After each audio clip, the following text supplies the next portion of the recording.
The End of the Qing Dynasty, Part 2. The Internal Rebellions. Section A. The White Lotus and Eight Trigrams Rebellions. The White Lotus Rebellion. The White Lotus Rebellion of 1794 to 1804 was a rebellion started by the followers of the White Lotus, motivated by millenarian Buddhists who promised the immediate return of the Buddha. It came out of social and economic discontent in the impoverished provinces of Hubei, Shaanxi, and Sichuan. The rebellion began in 1794, when large groups of rebels claiming White Lotus affiliations rose up within the mountainous region that separated Sichuan province from Hubei and Shaanxi provinces. A smaller precursor to the main rebellion broke out in 1774 under the leadership of the martial arts and herbal healing expert Wang Lun in Shandong province of northern China. Although the rebellion was finally crushed by the Qing government after 8 years fighting, it marked a sharp decline in the strength and prosperity of the Qing dynasty. The government had to depend on Chinese recruits since there were not enough Manchurians. The rebellion was ended by the deaths of about 100,000 rebels. The White Lotus Society began in the 14th century during the Mongol-led Yuan dynasty. It was a secret religious society. The Red Turban Rebellion of 1352 was led by the White Lotus group. By 1387, after more than 30 years of war, their leader, Zhu Yuanzhang, conquered the North China Plain and occupied the Yuan capital, Kambalik, which is now called Beijing. Having attained the mandate of heaven and the status of emperor, Zhu Yuanzhang named his period of reign the Hongwu. Therefore, he was referred to as the Hongwu Emperor. He then began the Ming Dynasty. The group later re-emerged in the late 18th century in the form of an inspired Chinese movement. Though many movements and rebellions were considered by the imperial bureaucrats to have been led by White Lotus leaders, there is reason to doubt that the White Lotus Society had any organizational unity. It had been argued that the term White Lotus was used primarily by Ming and Qing imperial bureaucrats to disparagingly explain a wide range of unconnected millenarian traditions, rebel movements, and popular religious practices. According to the historian B.J. Terhar, it is clear that the White Lotus rebels of the uprisings that occurred between 1795 and 1804 did not voluntarily use the term White Lotus to refer to themselves or their movement.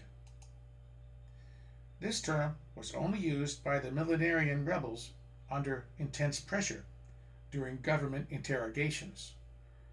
It is only as historical sources look back upon these events do they begin to summarize the various aspects of these uprisings as the White Lotus Rebellion. The Wang Lun Uprising. In 1774, one instance of a derivative sect of the White Lotus, the Eight Trigrams, arose in the form of underground meditation teachings and practice in Shandong province, not far from Beijing, near the city of Lin Ching. Their leader, herbalist and martial artist Wang Lun, led an uprising that captured 3 small cities and laid siege to the larger city of Lin Ching. a strategic location on the north-south Grand Canal transportation route. Wang Lun likely failed because he did not make any attempts to raise public support. He did not distribute captured wealth or food supplies, nor did he promise to lessen the tax burden. Unable to build up a support base, he was forced to quickly flee all 3 cities that he attacked in order to evade government troops. Though he passed through an area inhabited by almost 1 million peasants, his army never measured more than 4,000 soldiers, many of whom had been forced into service. The White Lotus Rebellion. In 1794, a similar movement arose in the mountainous region that separated Sichuan province from Hubei and Shaanxi provinces in central China, initially as a tax protest. The White Lotus led impoverished settlers into rebellion, promising personal salvation in return for their loyalty. Beginning as tax protests, the eventual rebellion gained growing support and sympathy from many ordinary people. The rebellion grew in number and power and eventually into a serious concern for the government. Suppression. The Qianlong Emperor, who reigned from 1735 to 1796, sent He Lin and Fukangan to crush the uprising. Surprisingly, the poorly organized rebels managed to defeat the inadequate and inefficient Qing imperial forces. After both Qing leaders were killed in battle in 1796, the Qing government sent new officials, but none were successful. Only after 1800 did the Qing government adopt new tactics that established local militia, called tuans, to help surround and destroy the White Lotus.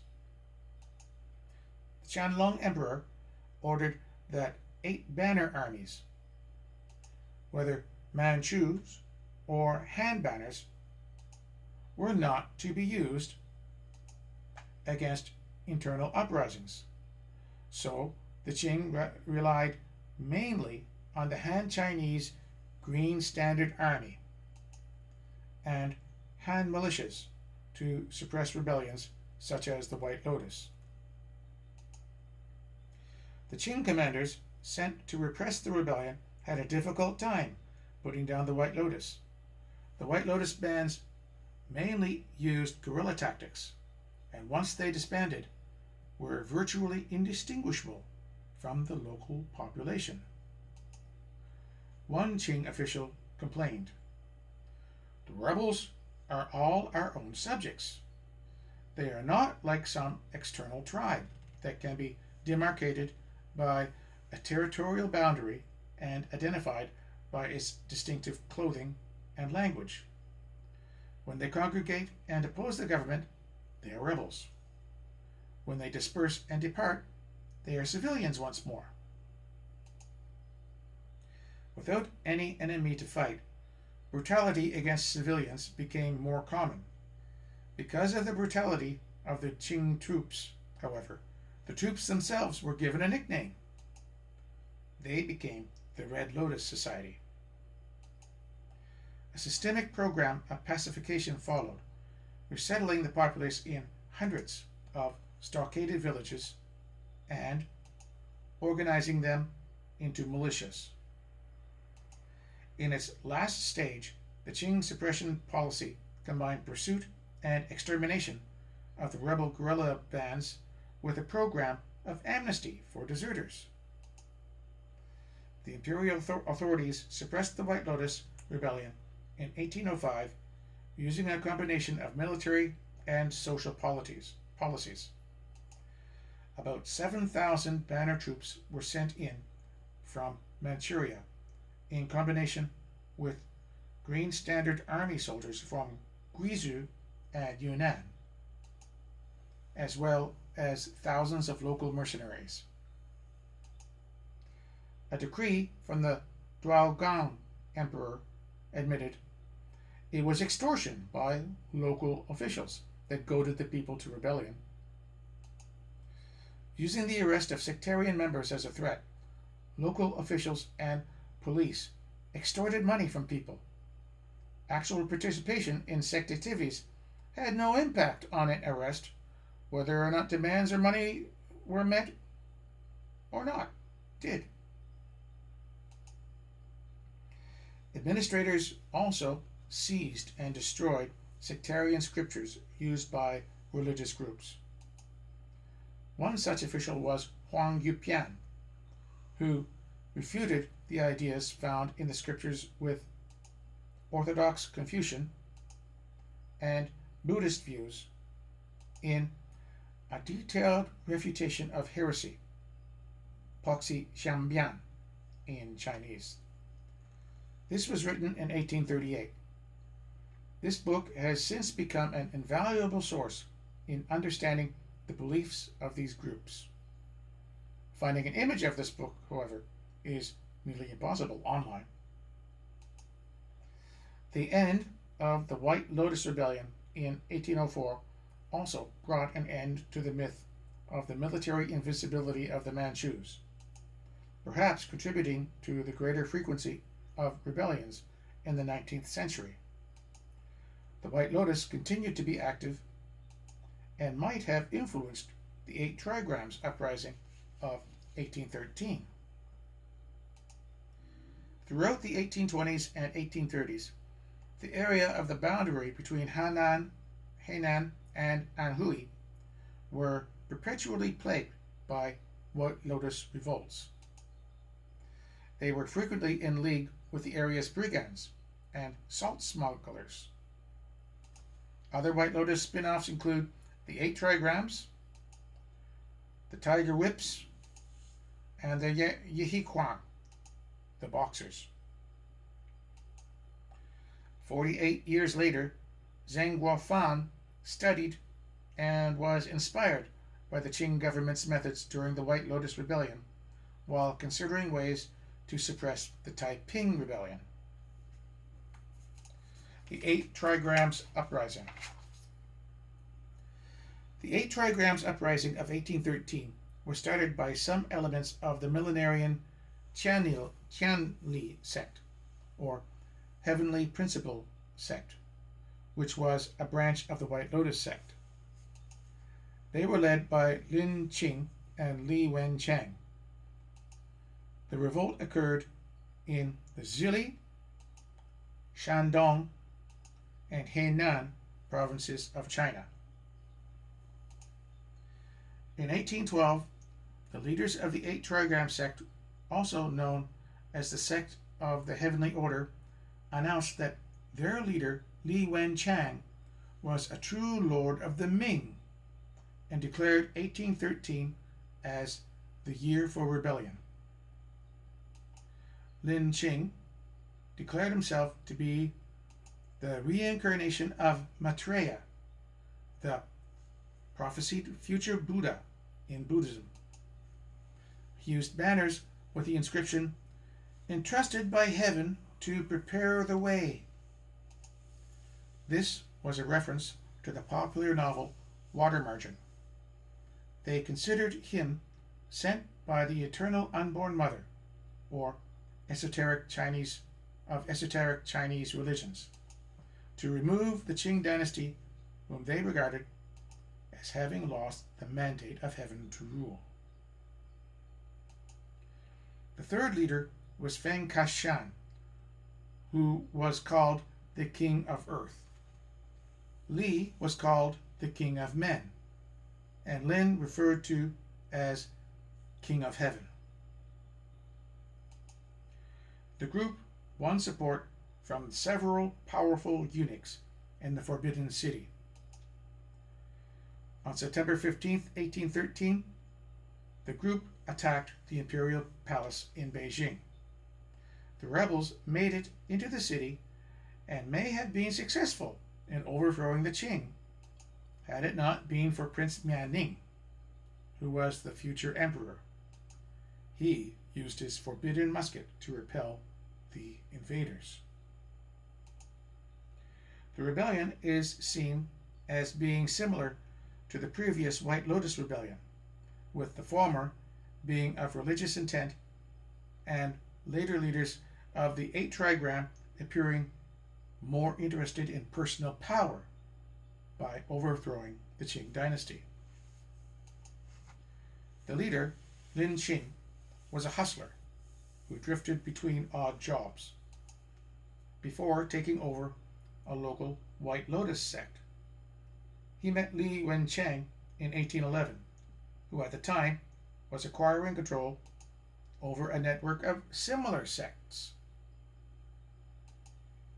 Feng Keishan was a martial artist with strong ties to martial arts groups in the border region between Shandong, Henan, and Jili, and thus access to a large pool of recruits for rebellion.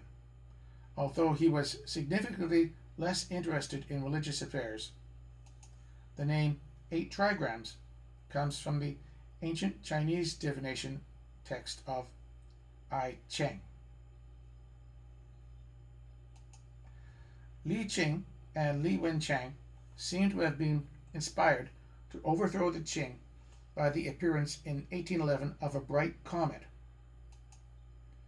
Although Beijing claimed that this comet showed of great glory for the dynasty, Lin and Li saw this as an auspicious blessing for their enterprise to overthrow the dynasty. They divided their followers into 8 groups, or trigrams, and gathered contributions by promising future benefits after the rebellion was successful. It was promised that when Li Wenchang had risen up, everyone who had given money or grain would be given land or official rank. During July 1813, the main leaders of the 8 trigrams met to set a date for the rebellion. They were prompted by droughts and floods, as well as by sharp increases in the price of wheat, and set September 15th as an appropriate time for the rebellion to begin. In addition to being right after the harvest, the Qing emperor was scheduled to be out of Beijing on a hunting trip, so the Forbidden City would be lightly guarded. The plan was that when Zhao Qing returned to Beijing, they would attack him outside the city and assassinate him.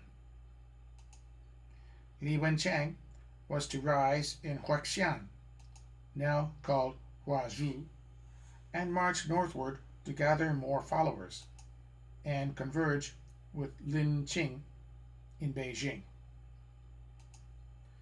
Beijing officials heard rumors of the planned rebellion and arrested Li Wenchang on September 2nd. Officials tortured Li, but before they could hurt him too seriously, Li's followers broke in and released him. This event pushed forward the date of the rebellion, and by September 6th, the members were busy collecting weapons. Followers quickly took control of the towns of Huaxian, Kaoxian, and Dingtao in southern Jili and Shandong provinces. Assault on the Forbidden City. Lin Ching was in charge of the attack on the Forbidden City. He didn't want to take part in the attack personally, though. The rebels hid in shops outside the eastern and western palace gates. Lin enlisted several palace eunuchs to lead his approximately 250 followers through the gates. To distinguish themselves, the rebels tied white cloth around their heads and waists. Armed with knives and iron bars, they planned to enter the Forbidden City at noon, when the guards would be eating their meals. In addition, the Qing emperor was less than 50 miles from the city walls. This plan met with mixed success, and about 80 rebels made it through the gates before they were closed. Fighting soon erupted as the Manchus realized that the rebels were inside the gates. It was at this time that Prince Mianing joined the battle and used his musket to wound one rebel and kill another. Aftermath. With the advantage of surprise lost, the rebels turned and fled. Under the leadership of the Tai Prince and the princes Cheng, Mianji, Mianing, as well as officers of the Imperial Guards Brigade and loyal eunuchs, the surviving rebels were hunted down. Several thousand supporters continued besieging several cities from their headquarters in Huaxian, Henan province, for several months, until suppressed by Qing forces on January 1st, 1814. Lin Ching, along with 4,000 supporters, withdrew to Huaxian. He self-immolated, meaning set himself on fire and burned to death, while besieged by Qing troops. His wife, Li Zhangxi, kept Huaxian until the following year, when she hung herself on the city walls as the city fell. During the battle at the Forbidden City, a total of 31 rebels were killed and 44 captured alive. But before it was over, the rebels had either murdered or injured over 100 people in the palace. By the time the government suppressed the revolt, more than 20,000 Eight Trigrams members had been killed. It is estimated that 70,000 were killed in total during the period of disorder.